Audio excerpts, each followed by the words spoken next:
नमस्कार दोस्तों, कैसे हैं आप सब। मैं उम्मीद करता हूँ कि सब अच्छे होंगे। आइए आज की खास वीडियो को शुरू करते हैं। महाभारत की कथा जीवन को जीने की कला भी सिखाती है।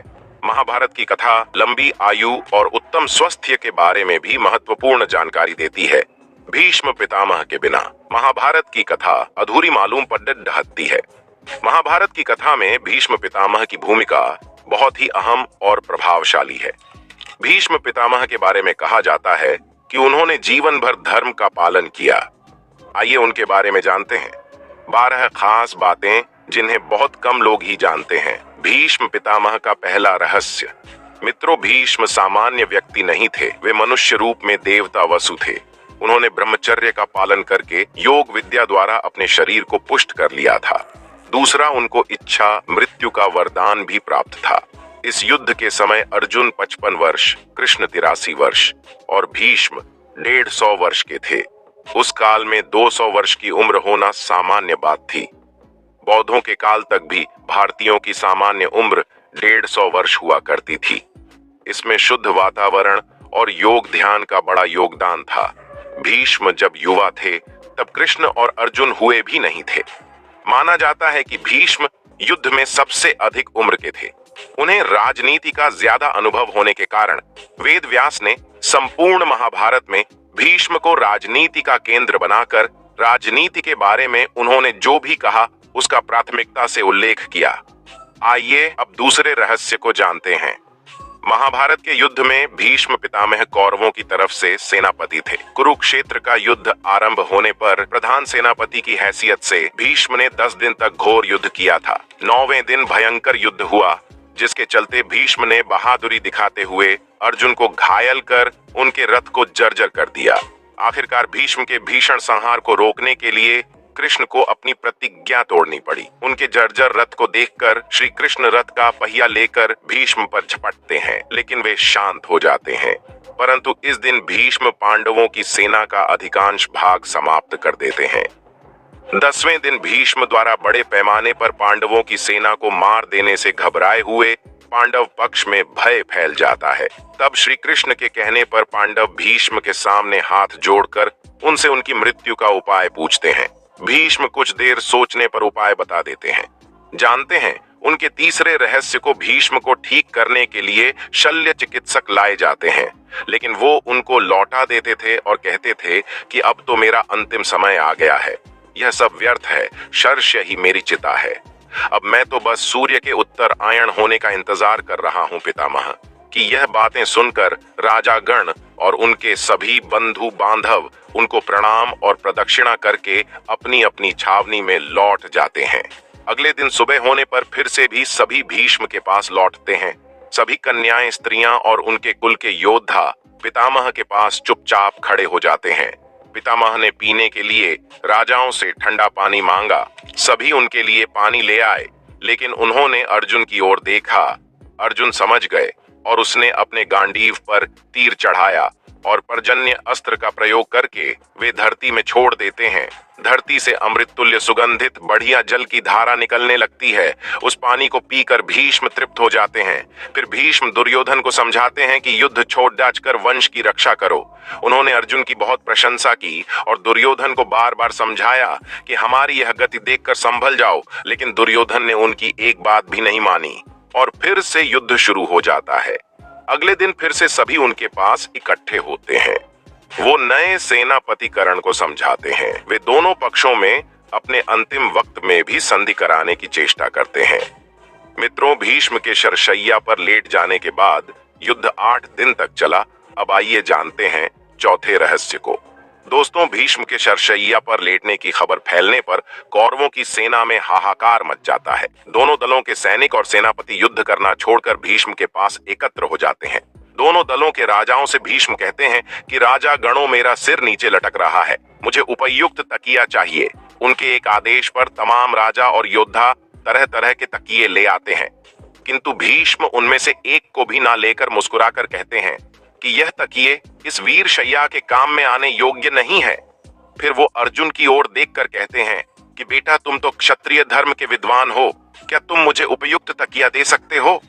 आज्ञा पाते ही अर्जुन ने आंखों में आंसू भर लिए और उनको अभिवादन करके भीष्म को बड़ी तेजी से ऐसे 3 बाण मारे जो उनके ललाट को छेदते हुए पृथ्वी में जा लगे। बस इस तरह सिर्फ सिरहाना मिल गया। इन बाणों का आधार मिल जाने से सिर के लटकते रहने की पीड़ा जाती रही। इतना सब कुछ होने के बावजूद भी भीष्म को नहीं त्यागते हैं प्राण। अब आइए जानते हैं 5वें रहस्य को। एक दिन देवव्रत के पिता शांतनु यमुना के तट पर घूम रहे थे कि उन्हें नदी में नाव चलाते हुए एक सुंदर कन्या नजर आई। शांतनु उस कन्या पर मुग्ध हो गए। महाराज ने उनके पास जाकर उनसे पूछा कि हे देवी, तुम कौन हो? उसने कहा, महाराज मेरा नाम सत्यवती है और मैं निषाद कन्या हूँ महाराज। उसके रूप यौवन पर रीझ कर उसके पिता के पास पहुंचे और सत्यवती के साथ अपने विवाह का प्रस्ताव किया। इस पर निषाद ने कहा, राजन, मुझे अपनी कन्या का विवाह आपके साथ करने में कोई आपत्ति नहीं है, किंतु मैं चाहता हूं कि मेरी कन्या के गर्भ से उत्पन्न हुए पुत्र को ही आप अपने राज्य का उत्तराधिकारी बनाएं, तो ही यह विवाह संभव हो पाएगा। निषाद के इन वचनों को सुनकर महाराज शांतनु चुपचाप हस्तिनापुर लौट आए और मन ही मन इस दुख से घुटने लगे। सत्यवती के वियोग में महाराज व्याकुल रहने लगे और उनका शरीर भी दुर्बल होने लगा। महाराज की इस दशा को देखकर देवव्रत को चिंता हुई। जब उन्हें मंत्रियों द्वारा पिता की ये दशा होने का कारण पता चला तो वो निषाद के घर जा पहुंचे और उन्होंने निषाद से कहा कि आप अपनी पुत्री सत्यवती का विवाह मेरे पिता शांतनु के साथ कर दें। मैं आपको वचन देता हूं कि आपकी पुत्री के गर्भ से जो बालक जन्म लेगा वही राज्य का उत्तराधिकारी होगा। कालांतर में मेरी कोई संतान आपकी पुत्री की संतान का अधिकार छीन ना पाए। इस कारण से मैं प्रतिज्ञा करता हूं कि मैं आजीवन अविवाहित रहूंगा। उनकी इस प्रतिज्ञा को सुनकर निषाद ने हाथ जोड़कर कहा कि हे देवव्रत की आपकी ये प्रतिज्ञा अभूतपूर्व है। इतना कहकर निषाद ने तत्काल अपनी पुत्री सत्यवती को देवव्रत तथा उनके मंत्रियों के साथ हस्तिनापुर भेज दिया। अब जानते हैं 6ठे रहस्य को। देवव्रत जब कन्या सत्यवती को लेकर अपने पिता शांतनु को सौंप देते हैं तो शांतनु की खुशी का ठिकाना नहीं रहा। शांतनु देवव्रत से प्रसन्न होकर कहते हैं कि हे पुत्र, तूने पितृभक्ति के वशीभूत होकर ऐसी कठिन प्रतिज्ञा ली है जो आज तक किसी ने नहीं की है और ना ही भविष्य में कोई करेगा। तेरी इस पितृभक्ति से प्रसन्न होकर मैं तुझे वरदान देता हूँ कि तेरी मृत्यु तेरी इच्छा से ही होगी। तेरी इस प्रकार की प्रतिज्ञा करने के कारण तू भीष्म कहलाएगा और तेरी प्रतिज्ञा भीष्म प्रतिज्ञा के नाम से सदैव प्रख्यात रहेगी। अब जानते हैं 7वें रहस्य को। दोस्तों, विचित्र वीर्य के युवा होने पर उनके विवाह के लिए काशीराज की 3 कन्याओं का बलपूर्वक हरण किया था, जिसमें से एक को शैलवराज से प्रेम करने के कारण छोड़ दिया था। लेकिन शैलवराज के पास जाने के बाद अंबा को शैलवराज ने स्वीकार करने से मना कर दिया। अंबा के लिए ये दुखदायी स्थिति हो गई थी। अंबा ने इस दुर्दशा का कारण भीष्म को समझकर उनकी शिकायत परशुराम जी से कि परशुराम जी ने अन्याय के खिलाफ लड़ने की ठानी। परशुराम जी ने भीष्म से कहा कि तुमने अंबा का बलपूर्वक अपहरण किया है, अतः अब तुम्हें इससे विवाह करना होगा, अन्यथा मुझसे युद्ध के लिए तैयार हो जाओ। फिर भीष्म और परशुराम जी का 21 दिनों तक भयंकर युद्ध हुआ। अंत में आर्षियों ने परशुराम को सारी व्यथा कथा सुनाई और भीष्म की स्थिति से भी उनको अवगत कराया। तब कहीं परशुराम जी ने ही युद्ध विराम किया। इस तरह भीष्म अपने लिए किए गए ब्रह्मचर्य पर अटल रहे। आइए जानते हैं 8वें रहस्य के बारे में। मित्रों, सत्यवती के शांतनु से उत्पन्न दोनों पुत्र चित्रांगद और विचित्र वीर्य की मृत्यु हो जाने के बाद सत्यवती भीष्म से बार बार अनुरोध करती है कि पिता के वंश को चलाने के लिए अब तुम्हें विवाह करके पुत्र उत्पन्न करना चाहिए। लेकिन भीष्म अपनी प्रतिज्ञा तोड़ने को तैयार नहीं हुए। ऐसे में सत्यवती विचित्र वीर्य की विधवा अंबालिका और अंबिका को नियोग प्रथा द्वारा संतान उत्पन्न कराने की सोचती है। भीष्म की अनुमति लेकर सत्यवती अपने पुत्र वेद व्यास द्वारा अंबिका और अंबालिका के गर्भ से यथाक्रम धृतराष्ट्र और पांडु नाम के पुत्रों को उत्पन्न करवाती है। मित्रों, आइए जानते हैं 9वें रहस्य को। सत्यवती के गर्भ से महाराज शांतनु को चित्रांगद और विचित्र वीर्य नाम के 2 पुत्र हुए। शांतनु की मृत्यु के बाद चित्रांगद राजा बन गए, किंतु गंधर्वों के साथ युद्ध में उनकी मृत्यु हो गई। तब विचित्र वीर्य बालक ही थे। फिर भी भीष्म विचित्रवीर्य को सिंहासन पर बैठाकर खुद राजकार्य देखने लगे। अंबालिका और अंबिका का विवाह विचित्रवीर्य के साथ कर दिया गया, लेकिन विचित्रवीर्य को दोनों से कोई संतान नहीं हुई और वह भी चल बसा। एक बार फिर गद्दी खाली हो गई। सत्यवती शांतनु का वंश तो डूब गया और गंगा शांत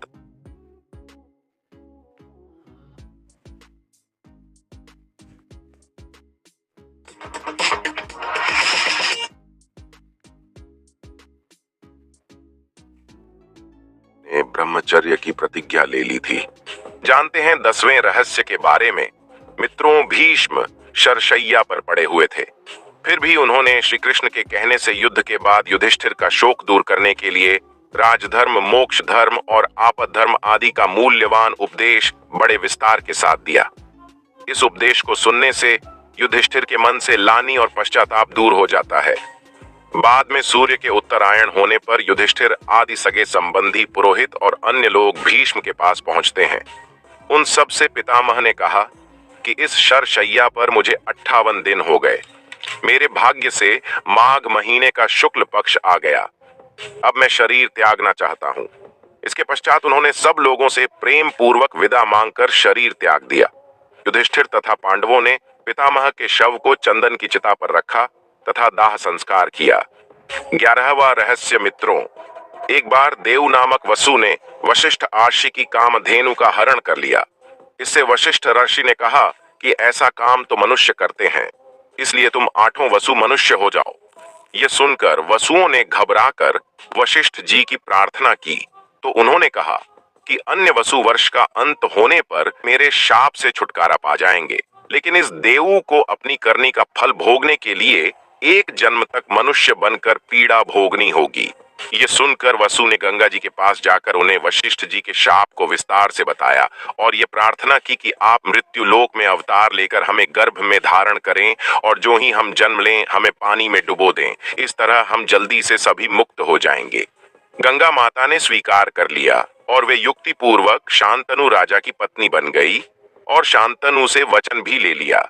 शांतनु से गंगा के गर्भ में जो 7 पुत्र पैदा हुए थे, उन्हें उत्पन्न होते ही गंगा जी ने पानी में डुबो दिया, जिससे 7 वसु तो मुक्त हो गए, लेकिन 8वें पुत्र को शांतनु ने गंगा को रोककर इसका पानी में डुबो दिया, जिससे 7 वसु तो मुक्त हो गए, लेकिन 8वें पुत्र को शांतनु ने गंगा को रोककर इसका कारण जानना चाहा।